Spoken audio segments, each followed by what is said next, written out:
Hello दोस्तों, कैसे हैं आप सब लोग। आशा करता हूँ मैं आप सब बहुत अच्छे होंगे और उतनी अच्छी आपकी पढ़ाई चल रही होगी। हम लोगों ने एशियंट हिस्ट्री के आर एस शर्मा की किताब शुरू करी थी और आर एस शर्मा की किताब से हमने चैप्टर नंबर 1 कंप्लीट कर लिया था। आज हमारा चैप्टर नंबर 2 है। इस चैप्टर नंबर 2 को अगर मैं समरी फॉर्म में आपको बताऊं कि इसमें क्या दिया गया है, तो इसमें आप पाओगे कि हिस्ट्री को किस किस तरीके से लिखा जा सकता है। हिस्ट्री को लिखने की बहुत सारी अलग अलग अप्रोचेज हो सकती हैं, उन्हीं अप्रोचेज को यहाँ पे डिफाइन किया गया है। इसको हमें कैसे देखना है, अभी आपको ये पता होगा कि एनसीईआरटी अपने करिकुलम चेंज कर रही है। एनसीईआरटी की किताबों में बहुत सारे बदलाव हो रहे हैं। स्पेशली अगर बात की जाए तो इतिहास की किताबों में। क्यों इतिहास की किताबों में बार बार ये बदलाव किए जाते हैं? इतिहास की किताबों में, इतिहास की किताबें जब लिखी जाती हैं तो वो अलग अलग अप्रोचेस के साथ लिखी जाती हैं। पहले जो एनसीईआरटी की किताबें चला करती थी वो एक अलग अप्रोच के साथ लिखी गई थी, और अभी की जो सरकार है उसको जो एनसीईआरटी की किताब में इतिहास चाहिए वो एक अलग अप्रोच के साथ इतिहास देखना चाहती है किताबों में। तो हम पाएंगे कि इतिहास बहुत सारे अलग अलग अप्रोचों के साथ, अलग अलग थिंकिंग के साथ लिखा जा सकता है। मैं आपको उदाहरण से भी ये बताऊंगा कि किस तरीके से इतिहास, एक ही इतिहास के टॉपिक को अलग अलग जो हिस्टोरियंस हैं, जो इतिहासकार हैं, वो अलग अलग तरीके से आपको बता सकते हैं। तो चलिए शुरू करते हैं इतिहास और इतिहासकारों की इस यात्रा को। और चैप्टर का नाम है modern historians of the ancient India, प्राचीन भारत के आधुनिक इतिहासकार।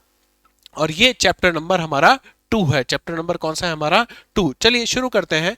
पहली जो चीज है वो है इंट्रोडक्शन टू हिस्टोरिकल अप्रोचेस। पहले हम समझने की कोशिश करते हैं कि इतिहास लिखने की या इतिहास को अप्रोच करने की ऐतिहासिक कौन कौन सी अप्रोचेस हो सकती हैं। तो बेसिकली हमारे यहाँ पे हमारी किताब में जो हमें अप्रोच बताई गई है वो मुख्यतः ये 4 अप्रोच हैं। कौन कौन सी हैं? पहला है कॉलोनियल अप्रोच, दूसरा है नेशनलिस्ट अप्रोच, तीसरा है नॉन पॉलिटिकल अप्रोच और चौथा है कम्युनल अप्रोच। इसके अलावा मार्क्सिस्ट अप्रोच के बारे में भी कुछ चर्चा हमारी किताब में इस चैप्टर में की गई है। सबसे पहले बात करते हैं कॉलोनियल अप्रोच का मतलब क्या है। कॉलोनियल अप्रोच किसे कहेंगे? हमें पता है कि 1947 से पहले, जब 15 अगस्त 1947 से पहले अगर बात की जाए तो भारत क्या था? भारत एक कॉलोनी था। क्या था? भारत एक कॉलोनी था, उपनिवेश था। और किसका उपनिवेश थे हम लोग? किसकी कॉलोनी थे? तो आप कहोगे साहब हम ब्रिटेन की उप कॉलोनी थे। किसकी कॉलोनी थे? ब्रिटेन की कॉलोनी थे। अब ब्रिटेन का कोई इतिहासकार अगर इतिहास को लिखेगा तो क्या वो कभी ये कहेगा कि ब्रिटेन ने भारत पे कब्जा किया हुआ है या ब्रिटेन ने भारत को कॉलोनी बनाया है? अगर ब्रिटेन के इतिहासकार की दृष्टि से आप देखो तो रॉलेट एक्ट को वो कभी गलत नहीं ठहराएगा, वो जलियांवाला बाग को कभी गलत नहीं ठहराएगा। वो जितने भी ब्रिटिशर्स भारत में जो जितने भी कानून लेके आ रहे हैं, जितनी भी पॉलिसीज थी, इनके अकॉर्डिंग ये सब चीजें कैसी रहेंगी? सही रहेंगी। तो इस अप्रोच के साथ, मतलब अगर कॉलोनियल माइंडसेट के साथ चीजें देखने की कोशिश की जा रही है तो कौन सी अप्रोच हो गई? कॉलोनियल अप्रोच हो गई। दूसरा है नेशनलिस्ट अप्रोच। नेशनलिस्ट अप्रोच मानेंगे कि जो कांग्रेस है, कांग्रेस की जब स्थापना हुई तो ब्रिटिशर्स ये कहेंगे कि कांग्रेस क्या है? कांग्रेस कुछ शैतानी लोगों ने क्या बना लिया? एक समूह बना लिया है।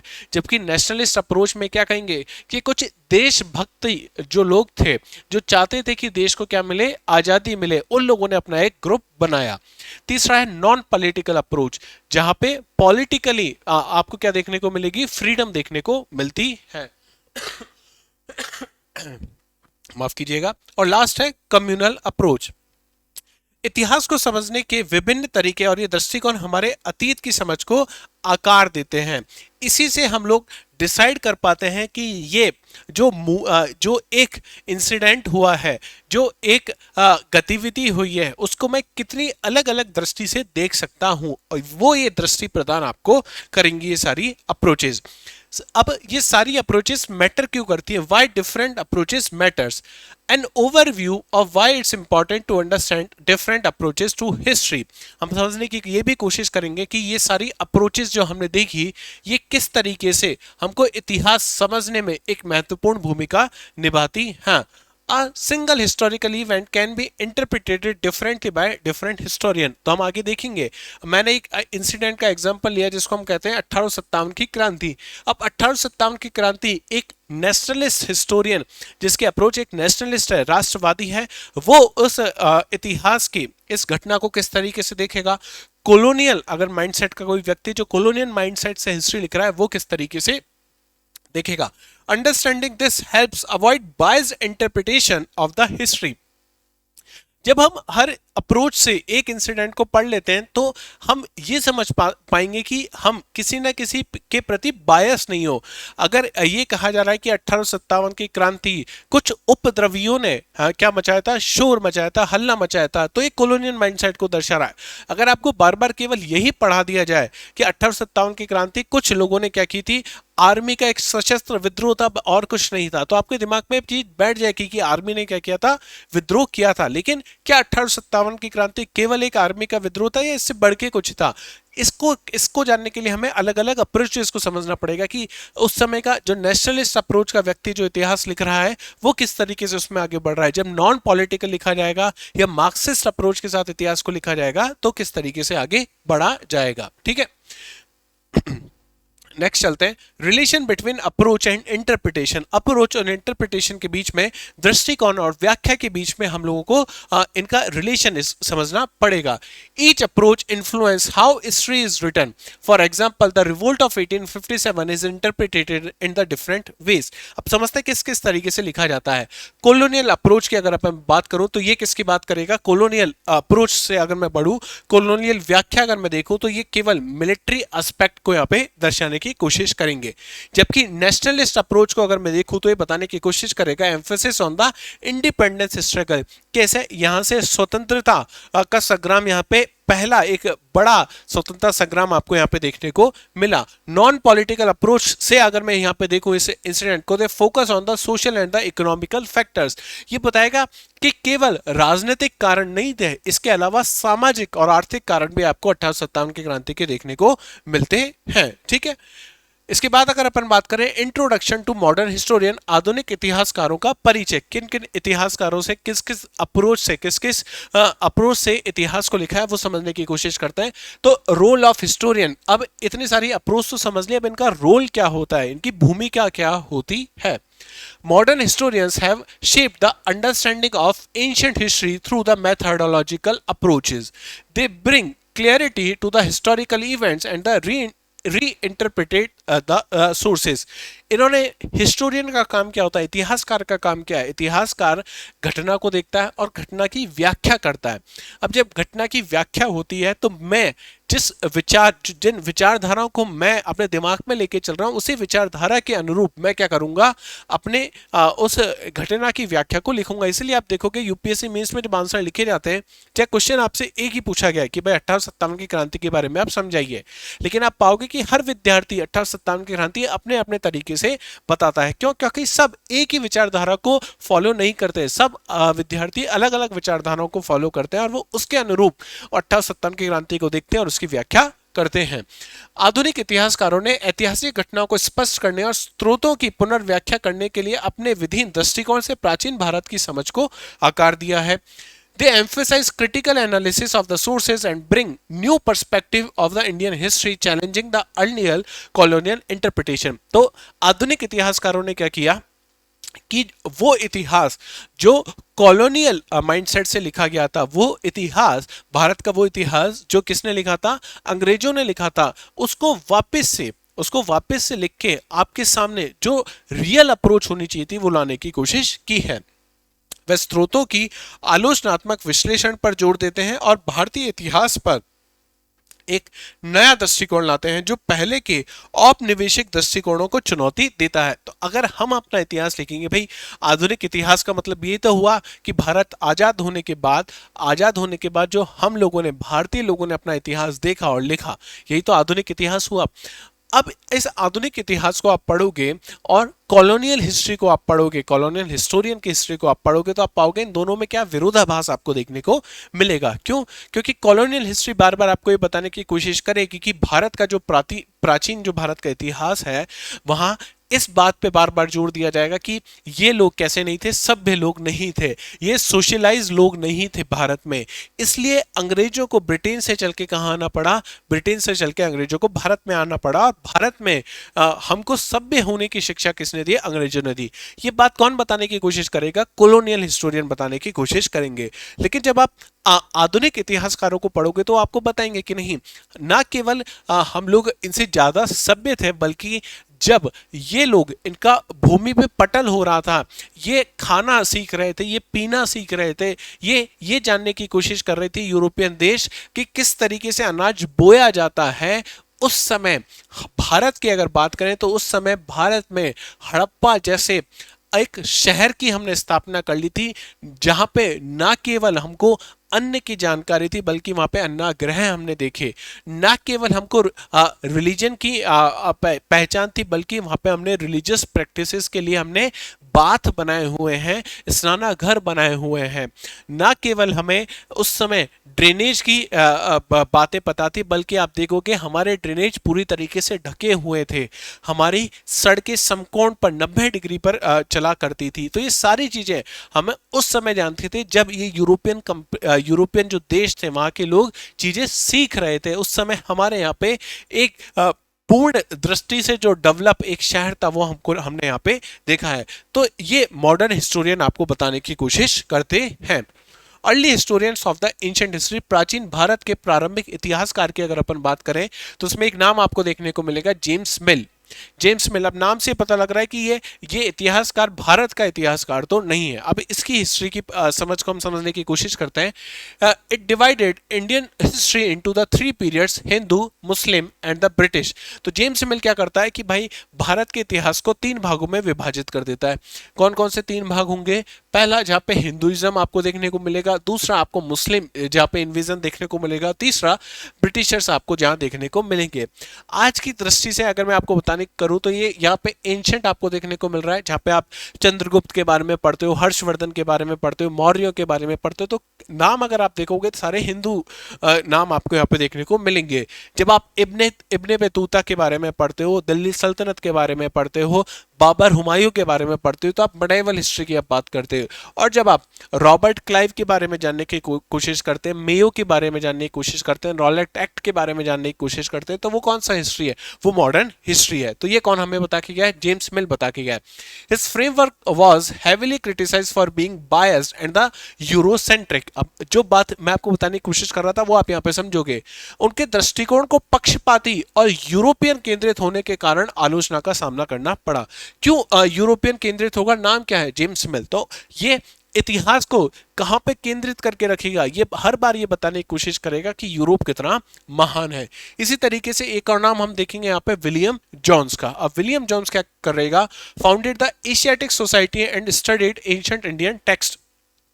जब अंग्रेज भारत में आए और अंग्रेजों ने देखा कि भारत में सिर्फ जो राजा है धीमे धीमे वो कमजोर पड़ रहा है और अब एक सेंट्रलाइज पावर नहीं बची है, जब सेंट्रलाइज पावर नहीं बची है तो अंग्रेज क्या करने की कोशिश करेंगे, दूर सुदूर जाके अपने व्यापारिक केंद्र बनाएंगे और व्यापारिक केंद्रों से धीमे धीमे वो गवर्नेंस की तरफ चलने की कोशिश करेंगे।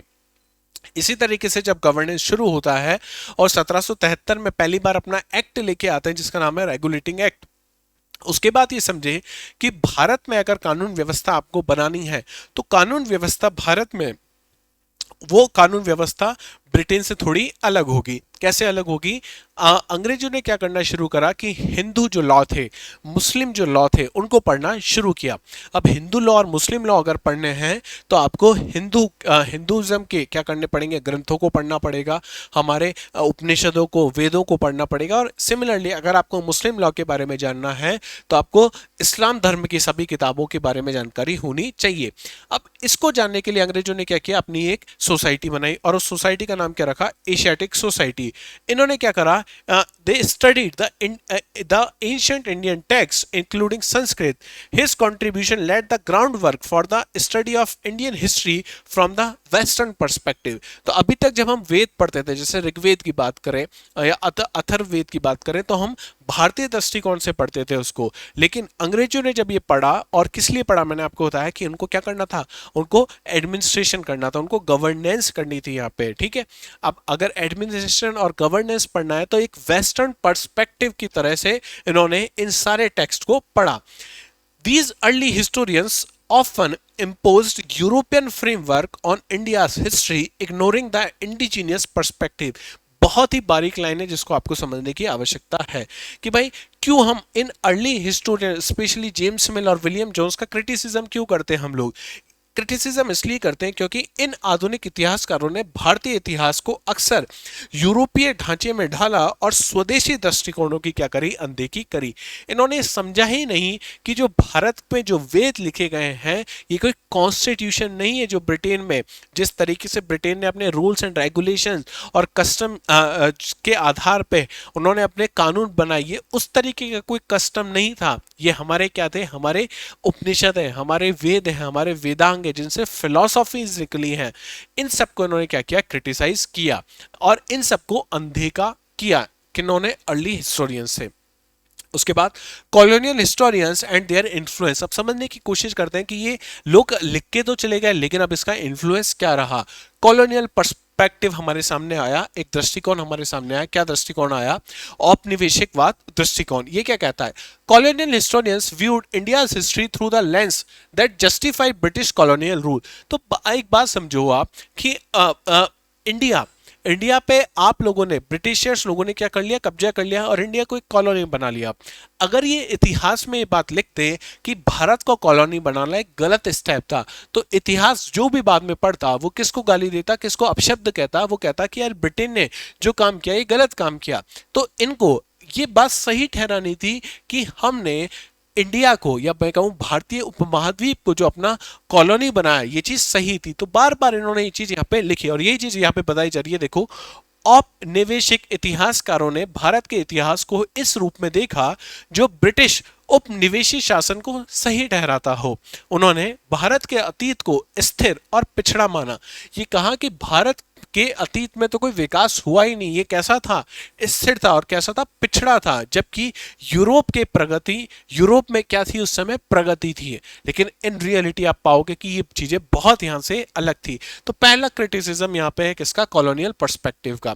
एक बहुत ही कथा कथित, अगर वेस्ट में आप देखोगे तो बड़े ही ये माने जाते हैं बहुत ही महान इतिहासकार, लेकिन भारत के इतिहास के साथ जितना अन्याय इन्होंने किया उतना अन्याय शायद किसी ने नहीं किया होगा। हमारी विडंबना ये है कि आज भी हमें इनके बारे में पढ़ना पड़ता है। Max Muller, famous for his work on Vedic literature, he introduced the Indo-European theory, positing that the Indian civilization was influenced by the European origins। क्या कह रहे हैं, समझो ये बात। मैक्स मुलर वे वेद साहित्य पर अपने काम के लिए प्रसिद्ध थे और उन्होंने इंडो यूरोपियन सिद्धांत की शुरुआत की, जिसमें उन्होंने माना कि भारतीय सभ्यता पर यूरोपियन उत्पत्ति का प्रभाव था। देखो क्या बताने की कोशिश की जा रही कि यूरोप पहले इतना विकसित हो चुका है कि उसका प्रभाव कहां देखने को मिल रहा है, भारत पे देखने को मिल रहा है। लेकिन इन रियलिटी की अगर अपन बात करें तो एकदम उल्टी रियलिटी आपको देखने को मिलेगी कि भारत का समाज उस समय इतना विकसित हो चुका था कि उसका प्रभाव विश्व में अलग अलग जगह आपको देखने को मिलेगा। इम्पैक्ट, अब इनका इम्पैक्ट क्या हुआ, they helped establish historical frameworks that were later challenged by the nationalist historian। इन्होंने जितने भी तथ्य थे अपने ऐतिहासिक दृष्टि से और कौन सी ऐतिहासिक अप्रोच को लेके चले, कॉलोनियल औपनिवेशिक वाद को जब ये लेके चले, तो इसके बाद जब नेशनलिज्म या मैं कहूं नेशनलिस्ट अप्रोच से जब इतिहास लिखा जाएगा तो इनके सारे पॉइंट्स को क्या कर दिया जाएगा, क्रिटिसाइज कर दिया जाएगा, चैलेंज कर दिया जाएगा। Next, nationalist historians and there contribution. अच्छा, अभी हम कह रहे हैं कि उपनिवेश वाद के जितने भी इतिहासकार थे उनको चैलेंज कौन करेगा, राष्ट्रवादी इतिहासकार या नेशनलिस्ट हिस्टोरियंस। अब किस तरीके से वो करेंगे, इन लोगों ने क्या क्या काम किया इसको समझते हैं। सबसे पहले नाम, बड़ा ही फेमस नाम, आरसी मजुमदार का नाम आप पढ़ोगे। इनका क्या कंट्रीब्यूशन था इसको समझते हैं। He advocated the glory of India's ancient civilization. तो यहाँ पे पहली बार देखो एक शब्द आया ग्लोरी। किस चीज की ग्लोरी यहाँ पे की जा रही है? क्या इस बात की ग्लोरी की जा रही है कि यूरोपियन लोग भारत में आ गए, इस बात की ग्लोरी की जा रही है? नहीं, यहाँ पे जो ग्लोरी बताई जा रही है किसकी? इंडिया के एंशिएंट सिविलाइजेशन की ग्लोरी यहाँ पे बताई जा रही है। And criticise the colonial interpretation. याद करो, अभी अभी पिछली साइड में मैंने बताया है कि जब नेशनलिस्ट राष्ट्रवादी इतिहासकार आएंगे तो वो औपनिवेशिकवाद के जो इतने भी इतिहासकार थे उन सबको क्या करेंगे? क्रिटिसाइज करेंगे, चैलेंज करेंगे। आरसी मजूमदार कौन से इतिहासकार हैं? राष्ट्रवादी नेशनलिस्ट हिस्टोरियन थे। इन्होंने आते ही ये बताया कि इंडिया का एंशिएंट पास्ट कितना ग्लोरीफाइड था। और किसको क्रिटिसाइज किया? इन्होंने क्रिटिसाइज किया कॉलोनियल हिस्टोरियंस को। His works highlights the continuity of the culture from ancient to modern India. इन्होंने किस तरीके से इंडिया के एंशिएंट पास्ट को ग्लोरीफाई किया? इन्होंने बताया कि आज भी भारत में बहुत सारे कस्टम ऐसे हैं जो प्राचीन काल से चले आ रहे हैं, और वो न केवल आज बल्कि मॉडर्न इंडिया में भी आप उनको देखोगे। तो ये कौन बता रहा है? आरसी मजूमदार बता रहे हैं। इसी तरीके से एक और नाम आप पढ़ोगे जिनका नाम है के अजीज। के अजीज क्या कहते हैं? He focused on the religious and the social rules in shaping India's history and emphasized on Hindu Muslim unity in the ancient India. इन्होंने बताया कि भाई आप समझो कि जब ब्रिटिशर्स यहाँ पे आए और ये कॉलोनियल माइंडसेट से अपना हिस्ट्री लिखेंगे तो क्या बताने की कोशिश करेंगे? बताने की कोशिश करेंगे कि हिंदू मुस्लिम कभी साथ में नहीं रह सकते। अगर इन्होंने ये नहीं बताया होता, 1909 में ये सारी चीजें नहीं फैलाई होती तो भारत और पाकिस्तान का विभाजन ये नहीं कर पाते। लेकिन राष्ट्रवादी जो इतिहासकार थे उनको क्या करना था? इस बात को सही तरीके से पेश करना था। तो के अजीज साहब क्या कहते हैं? के अजीज साहब बताते हैं कि कैसे भारत में ये जो शब्द है या यूनिटी इन डाइवर्सिटी, विविधता में एकता देखने को मिलती है। और इसका एग्जाम्पल उन्होंने कैसे लिया कि कैसे भारत में हिंदू और इस्लाम जो मानने वाले लोग हैं, जिन्हें मुसलमान कहते हैं, वो लोग कैसे आपस में साथ में रहते हैं। ये सारी बातें किसने बताई हमें? के अजीज साहब ने। एक और नाम जो अक्सर अभी न्यूज चैनल्स में आप सुनोगे, जिनका नाम है V D Savarkar. His works on 1857 revolt, 1857 की क्रांति को इन्होंने क्या कहा था? इन्होंने कहा था first war of Indian independence. Bharat के प्रथम स्वतंत्रता संग्राम का नाम किसको दिया था? 1857 की क्रांति को दिया था। Shifted the narrative from the mutiny to a national struggle for the independence. इससे पहले तक क्या माना जा रहा था? इससे पहले तक ये माना जा रहा था कि केवल क्या है, एक विद्रोह है 1857 की क्रांति। लेकिन उन्होंने कहा नहीं, 1857 की क्रांति केवल एक विद्रोह नहीं है, ये भारत की स्वतंत्रता के लिए लड़ा गया पहला स्वतंत्रता संग्राम है। ये बात हमें कौन बता के गया है? वीडी सावरकर साहब बता के गए हैं। तो आप देख रहे हो कैसे अप्रोच चेंज हो रही है। नेशनलिस्ट अप्रोच में पहुंचने के बाद हमें क्या क्या चीजें अलग देखने को मिली। इसके बाद जो अप्रोच है हमारे सामने वो है post independence historians and there approach. आजादी के बाद जो इतिहास लिखा गया उसकी क्या अप्रोच रही? तो उसमें आप नाम पढ़ोगे शर्मा साहब का। He focused on the continuity of the Indian culture and highlighted the significance of the Mauryan Gupta periods in shaping India civilisation. इन्होंने बताया कि आज भी भारत, आधुनिक भारत का जो समाज आप देखोगे उसमें बहुत सारी चीजें आपने कहां से ली है? मौर्यों से ली है। बहुत सारी चीजें आपने गुप्ता से ली है। आज भी हमारे नोट जो आप देखोगे, इंडियन जो करेंसी देखोगे, उसके पीछे आप नोट के पीछे देखोगे तो बहुत सारे इमारतों के चित्र हैं। उनमें से बहुत सारी इमारतें प्राचीन भारत की इमारतें हैं। इंडिया का नेशनल एम्बलम देखोगे तो उसका रूट भी आपको कहाँ देखने को मिलेगी? एंशिएंट हिस्ट्री में देखने को मिलेगी। इसी तरीके से कोसाम्बी साहब ने क्या बताने की कोशिश की है? He applied Marxist methodology to history focusing on the materialism and analysing India's past through the economic structure.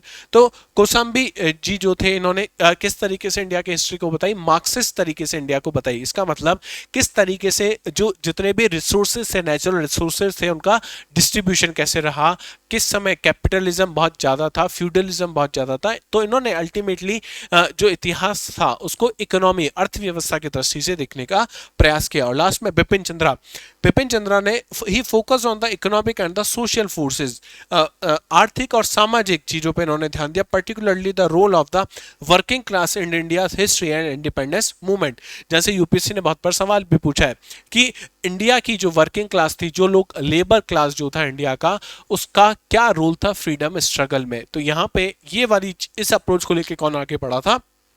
Bipin Chandra ji आगे बढ़े थे। ठीक है, colonial approach to the 1857 revolt. अब मैं एक एक अप्रोच को एक इवेंट पे आपको बताऊंगा और उसके बाद हम और भी इवेंट जानेंगे, अलग अलग अप्रोचेस ने उनको कैसे आगे बढ़ा है। तो पहला जो इवेंट अपन लोग लेके चल रहे हैं वो क्या है, 1857 की क्रांति। अब ध्यान से समझना, अभी तक जितनी भी चीज पढ़ी वो क्या है, ग्रेवी है, उसका एप्लीकेशन अब यहाँ पे हम देखेंगे।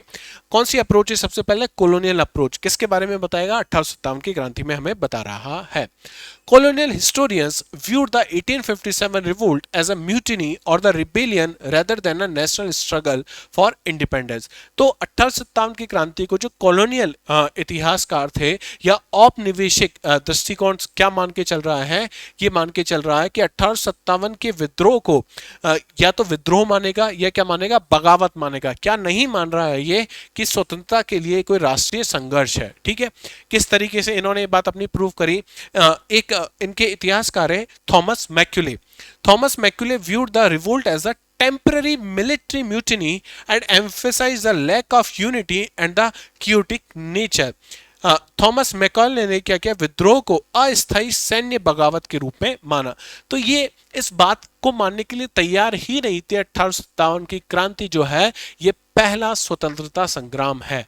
ये एक ऐसा स्वतंत्रता संग्राम है जिसने ब्रिटिश हुकूमत की ईंट से ईंट हिला दी थी। ठीक है, ये केवल एक सिपाही म्यूटिनी नहीं थी, ये सिपाहियों द्वारा किए गए एक छोटा सी बगावत नहीं थी, ये उससे बढ़ के बहुत ज्यादा था। लेकिन चूंकि कौन सी अप्रोच से आपको इतिहास देखना है यहाँ पे, पहला तो कॉलोनियल अप्रोच से देखना है, औपनिवेशिक दृष्टिकोण से आपने देखा है यहाँ पे। ठीक है, समझ में आया? पहला दृष्टिकोण आप समझे। अब दूसरा अप्रोच समझेंगे, नेशनलिस्ट अप्रोच। अब राष्ट्रवादी अगर दृष्टिकोण से आपको 1857 की क्रांति देखनी है तो कैसे देखोगे? Nationalist historian like R.C. Majumdar viewed the 1857 revolt as the first war of independence। R.C. Majumdar, VD. Savarkar, ये सब क्या कह रहे हैं कि 1857 का विद्रोह स्वतंत्रता संग्राम के रूप में इन्होंने देखा। कैसे? RC. Majumdar emphasized that the revolt was a national-wide resistance involving various sections of the Indian society including peasants, soldiers and the rulers। इन्होंने बताया कि ये जो आप कह रहे हो कि 1857 की क्रांति केवल सिपाहियों की सिपाहियों का एक विद्रोह था, तो इस सिपाही के विद्रोह में आप बताओ किसान क्या कर रहे थे, आप ये बताओ जमींदार क्या कर रहे थे, आप ये बताओ पीजेंट क्या कर रहे थे, आप ये बताओ सोल्जर्स क्या कर रहे थे, आप ये बताओ रूलर्स क्या कर रहे थे। तो इस यहाँ पे आप देखोगे कि समाज का एक बड़ा हिस्सा इस क्रांति का क्या बना, इस क्रांति का पार्ट बना। जो कौन हमें बता के है? नेशनलिस्ट अप्रोच में इन लोगों ने हमें बताया। इसका मतलब 1857 की क्रांति क्या था? पहला स्वतंत्रता संग्राम था, ना कि केवल एक म्यूटिनी थी। ठीक है, ये कौन हमें बता के है? नेशनलिस्ट अप्रोच बता के गया। अब मार्क्सिस्ट अप्रोच, जैसे हमने पढ़ा था कोसाम्बी भाई को, वो क्या बता के जा रहे हैं? Marxist historian like D Kosambi emphasise that the economic causes behind the revolt focusing on the class struggle. तो मार्क्स किस चीज की बात करता है? क्लास स्ट्रगल की बात कर रहा है। तो इन्होंने इस पूरे रिवोल्ट में किस चीज पे फोकस किया है? क्लास स्ट्रगल पे।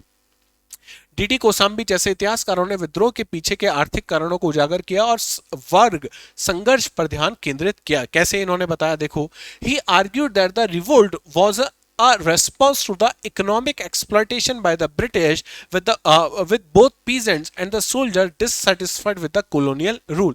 इन्होंने बताया कि कैसे आर्थिक शोषण किया जा रहा था सैनिकों का और किसानों का, जिससे परेशान होकर उन लोगों ने क्या किया? विद्रोह किया। लेकिन अगर सिर्फ आर्थिक शोषण की बात होती तो यहाँ पे रूलर्स पार्टिसिपेट नहीं करते। डी कोसाम्बी ने कहा कि विद्रोह ब्रिटिश द्वारा किए गए आर्थिक शोषण का प्रतिकार था, जिसमें किसान और सैनिक दोनों उपनिवेशी शासन से असंतुष्ट थे। तो इन्होंने मार्क्सिस्ट अप्रोच में ये सारी चीजें अपनी बताई। Post independence approach. अब स्वतंत्रता के बाद के दृष्टिकोण की में अपन चर्चा करते हैं।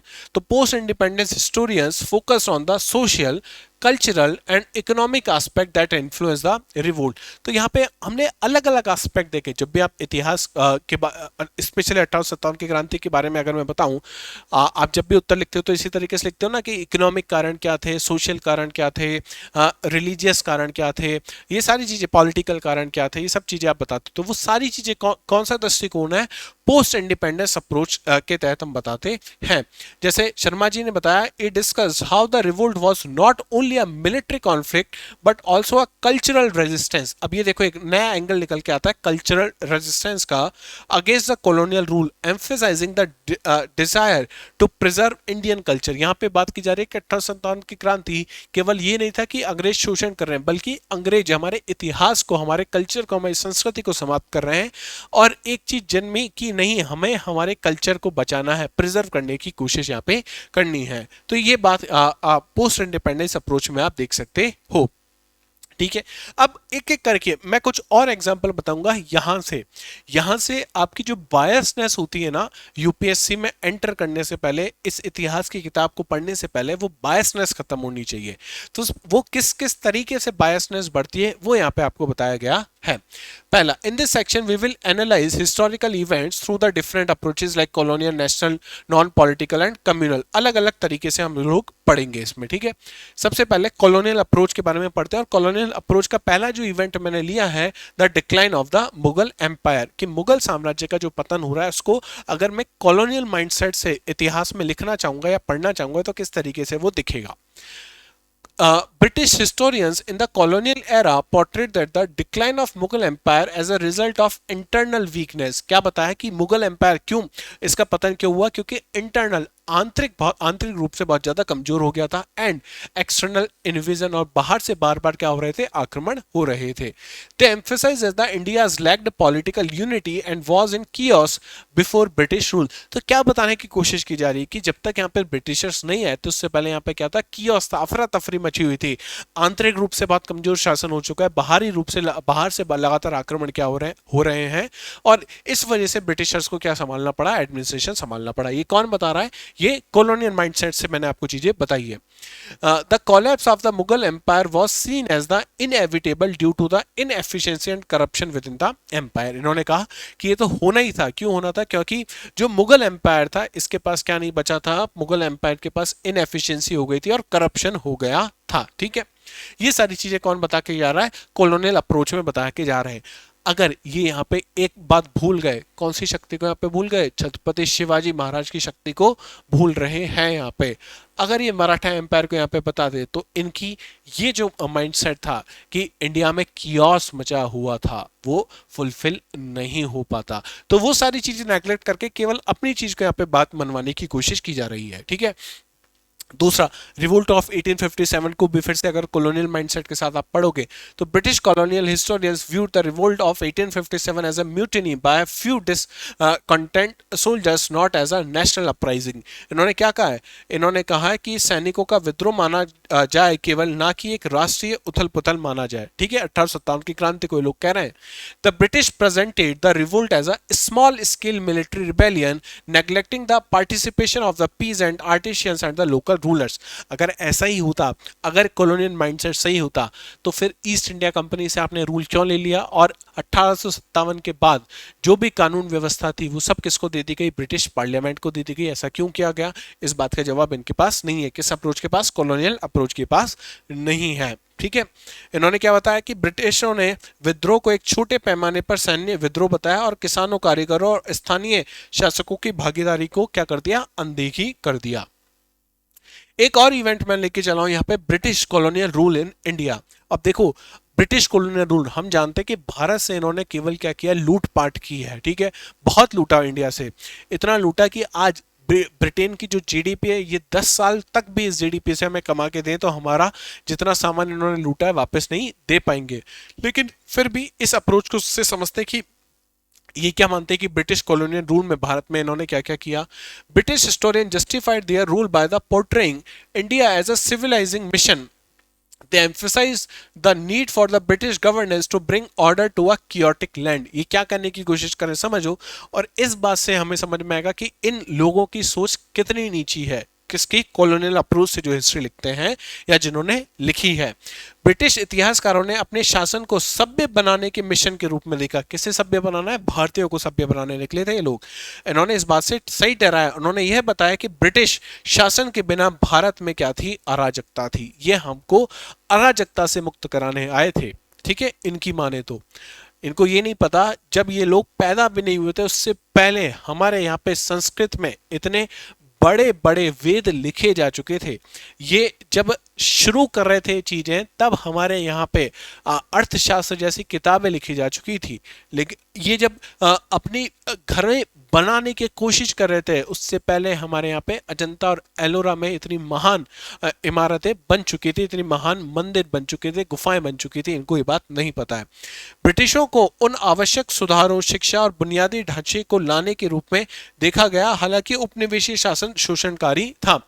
इसमें बताने की कोशिश करते कि भाई देखो, हम लोग आपके लिए रेलवे लेके आए, हम लोग आपके लिए यहाँ पे क्या लेके आए, पोस्टल सर्विसेज लेके आए। भाई आप लोग रेलवे हमारे लिए लेके नहीं आए थे, आप लोग रेलवे जो भारत में लेके आए थे वो बेसिकली ट्रांसपोर्टेशन के लिए लेके आए थे, कि भारत के आंतरिक हिस्से में अगर कपास उग रहा है तो उसको पोर्ट तक कैसे लेके आया जाए।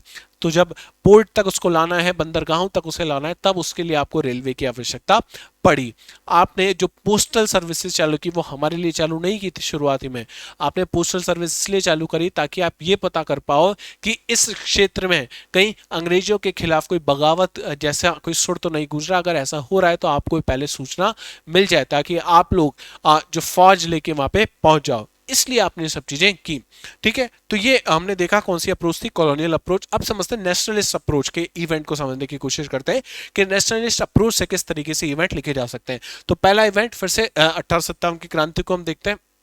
Nationalist historian like V.D. Savarkar, R.C. Majumdar viewed revolt of 1857 as the first war of independence. They emphasized its significance as the unified effort by the Indians to overthrow the British rule. क्या बात कर रहा है, राष्ट्रवादी इतिहासकार जैसे VD. Savarkar और RC. Majumdar ने 1857 के विद्रोह को स्वतंत्रता संग्राम का पहला युद्ध माना। उन्होंने इसे ब्रिटिश शासन को उखाड़ फेंकने के लिए भारतीयों का एक संगठित प्रयास बताया। क्या बता रहे हैं ये, क्या ये बता रहे हैं कि सिपाही म्यूटिनी थी? नहीं, यहाँ पे बताया जा रहा है कि ब्रिटिश शासन को उखाड़ फेंकने के लिए भारतीयों का एक संगठित प्रयास यहाँ पे था। और बिल्कुल ये बात सही भी है, अगर संगठित प्रयास नहीं होता तो पूरा उत्तर भारत और मध्य भारत इस आंधी में नहीं दिखता आपको।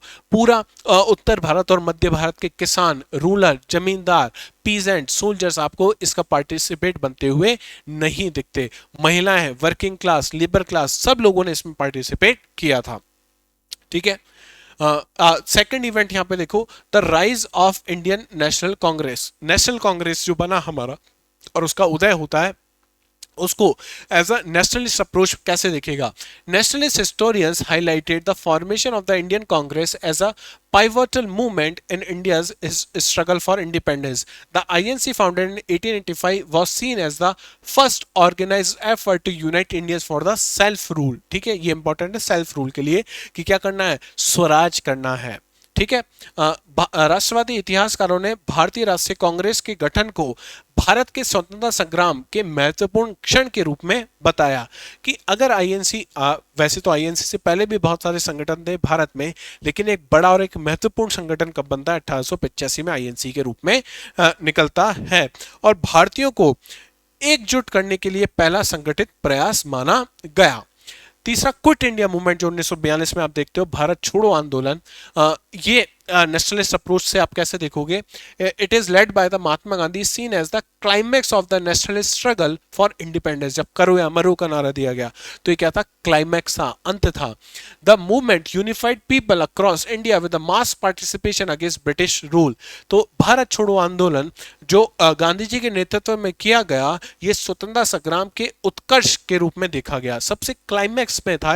उसके बाद तो अंग्रेजों की एक पल यहाँ रहने की क्या नहीं बची, हिम्मत नहीं बची, और उन्होंने क्या ये ठान लिया कि अब हमें भारत को छोड़ के जाना है। लेकिन वो भारत को जब छोड़ के गए तो भारत के दो टुकड़े करके चले गए। ठीक है, नॉन पॉलिटिकल अप्रोच, ये एक और अप्रोच है जिसे कहा जाता है नॉन पॉलिटिकल अप्रोच। इसको समझो एक इवेंट है इंडस वैली सिविलाइजेशन, सिंधु घाटी सभ्यता। अब सिंधु घाटी सभ्यता में यहाँ पे पॉलिटिकल एंगल नहीं, हम लोग क्या पढ़ेंगे यहाँ पे? इकोनॉमिक की बात करेंगे, यहाँ पे सोशल इवेंट्स के बारे में हम लोग जानने की कोशिश करेंगे। Historians like D D. Kosambi emphasise social, economic and cultural development rather than the political events when studying the IVC. तो किसकी बात करेंगे? केवल राजनीतिक घटनाओं की बजाय सामाजिक, आर्थिक और सांस्कृतिक विकास पर यहाँ पे ध्यान दिया जाता है। कौन सी अप्रोच में? पॉलिटिकल अप्रोच में। पॉलिटिकल अप्रोच में दूसरी चीज हम बात करें the role of agriculture in ancient India. अगर हम बात करें खेती की बारे में, कहाँ पे, प्राचीन भारत में, तो किस तरीके से, तो यहाँ पे भी in terms of economic development की बात करी जाएगी, ना कि पॉलिटिकल हिस्ट्री के बारे में हम लोग देखते हैं, किसमें, गैर राजनीतिक दृष्टिकोण में। और तीसरा event the role of trade in ancient India, तो इसमें भी हम लोग केवल इकोनॉमिक एक्सचेंज के बारे में देखेंगे, ना कि पॉलिटिकल एक्सचेंज के बारे में पढ़ने की कोशिश करते हैं। तो ये अप्रोचेस थी, बहुत छोटी छोटी अप्रोच है। नेक्स्ट अप्रोच और लास्ट अप्रोच है कम्युनल अप्रोच। कम्युनल अप्रोच में यहाँ पे धर्म को एक विशेष दृष्टि से देखा जाता है, जिसमें बहुत बड़ा इवेंट है the partition of India 1947। The communal approach views the partition of India through the lens of religious identities, particularly by the Hindu Muslim divide, the creation of the Pakistan as a Muslim majority state and its impact on the Hindu-Muslim relation in India। इस दृष्टि से अगर आप पढ़ रहे हो 1947 को, तो आप कौन से अप्रोच से पढ़ रहे हो, उसको कम्युनल अप्रोच से इसको पढ़ा जा रहा है। The rise of Hindu nationalism, बहुत बार आपने सुना होगा कि कांग्रेस को क्या माना गया। कांग्रेस को बहुत लोगों ने ये कह के इसकी गलत धारणा प्रस्तुत करी कि कांग्रेस केवल हिंदुओं की क्या है, पार्टी है। तो the rise of Indian Hindu nationalism in 20th century is often explored through the communal lens, is focusing on the regress resurgence of the Hindu identity and politics. ठीक है, और 20वीं शताब्दी में हिंदू राष्ट्रवाद के उदय को अक्सर सांप्रदायिक दृष्टिकोण से देखा जाता है, जो हिंदू पहचान और राजनीति के पुनरुत्थान पर ध्यान केंद्रित करता है। तो बार बार अगर मैं रिलीजन सेंट्रिक चीजें देखूंगा, तो कौन सा एंगल को वहां पे एक्सप्लोर किया जा रहा है, कम्युनल अप्रोच को। तो आजकल जो आप टीवी पे देखते हो ना, वो कौन सा अप्रोच है, अब आप समझ गए होंगे। ठीक है, कंक्लूजन, निष्कर्ष की अगर अपन बात करें, तो 1857 revolt was viewed differently by the historians depending on their approach. Each historian added new dimension, whether political, economical, cultural or social, to explain the revolt significance in India's history। तो हमको क्या करना है, हम क्या है, एस्पिरेंट है, हम कोई हिस्टोरियन नहीं है, हम लोग विद्यार्थी हैं। हमको ये सारी अप्रोचेस के बारे में पता होना चाहिए, उन सारी अप्रोचों ने क्या क्या एक नया एंगल हमें दिया, उस एंगल के बारे में हमें पता होना चाहिए। तो उसी दृष्टि से हमें हिस्ट्री को पढ़ना है। तो ये वाला जो चैप्टर है, आपको मुख्यतः ये बताने की कोशिश की जा रही है कि इतिहास को किन किन अप्रोचों से, किन किन दृष्टिकोणों से पढ़े जाने की जरूरत है, और एज अ विद्यार्थी, as a aspirant of UPSC civil services, मुझे इतिहास को कैसे पढ़ना है। मुझे इतिहास को कम्युनल एंगल से नहीं, मुझे इतिहास को nationalist approach, post independence, Marxist, इन अप्रोचों के अलावा मुझे ये जानने में ज्यादा रुचि होनी चाहिए कि इन अप्रोचों ने हर जो इवेंट देखा, उसमें कौन कौन से नए एंगल जोड़े, उन एंगलों को मुझे कहाँ पे शामिल करना है, मेरे उत्तर में, मेरे नोट्स में शामिल करना है, बस। तो ये पहला और दूसरा चैप्टर था, जो भारत के प्राचीन इतिहास की जानकारी हमें देता है। तीसरे अध्याय से आप पाओगे कि हम लोग हिस्ट्री, मेन जो स्ट्रीम हिस्ट्री है, उसमें एंटर कर रहे होंगे। और मैं चाहता हूँ अब चैप्टर नंबर 3 जब शुरू हो, तो आपके पास एटलीस्ट पीडीएफ फॉर्म में तो आर एस शर्मा सर की किताब आपके सामने रखी हो, ताकि आप आसानी से चीज़ें समझ पाएँ। टेलीग्राम चैनल पर ये पीडीएफ मैं शेयर कर देता हूँ, क्लास 1 और क्लास 2 दोनों की शेयर हो जाएगी, और आने वाले क्लास 3 की, जैसे क्लास 3 होगी उसके बाद मैं शेयर कर दूंगा। मैं पहले भी कर सकता हूं, लेकिन मैं चाहता हूं कि आप पहले आर एस शर्मा सर की किताब से ये चैप्टर पढ़ें, और उसके बाद पीडीएफ से पढ़ें। ये जो पीडीएफ है, इसमें मैंने क्रक्स आपको प्रोवाइड कराया कि किताब में जो चैप्टर दिया गया है वो किस तरीके से दिया गया है। उस चैप्टर में बहुत सारी और भी चीज़ें लिखी हैं। जैसे आप अगर चैप्टर नंबर 2 आप देखोगे, तो चैप्टर नंबर 2 में आप पाओगे कि बहुत सारी किताबों के नाम और ऑथर्स के नाम भी लिखे गए हैं, वो मैंने यहाँ पे अभी इंक्लूड नहीं किए हैं। क्यों? क्योंकि जब हम आने वाले चैप्टर से अब हम पढ़ेंगे ना, जैसे ancient history, medieval history, modern history, तो वहाँ पे उन सब किताबों का नाम दोबारा लिया जाएगा, और वहाँ पे हम काफ़ी डिटेल में जानने की उसको कोशिश करेंगे। इसलिए मैंने यहाँ पे वो सारी चीज़ें क्या कर रही हैं, छोड़ दी हैं। उम्मीद करता हूँ आपको ये सेशन पसंद आ रहे होंगे। अगर पसंद आ रहे हैं तो लाइक करना, शेयर करना और चैनल को सब्सक्राइब करना ना भूलें। पीडीएफ के लिए आप टेलीग्राम चैनल जो है संबोधि सिविल सर्विसेज का, वो ज्वाइन कर सकते हैं। तो मिलते हैं नेक्स्ट क्लास में, तब तक अपना ध्यान रखिए। जय हिंद, जय भारत।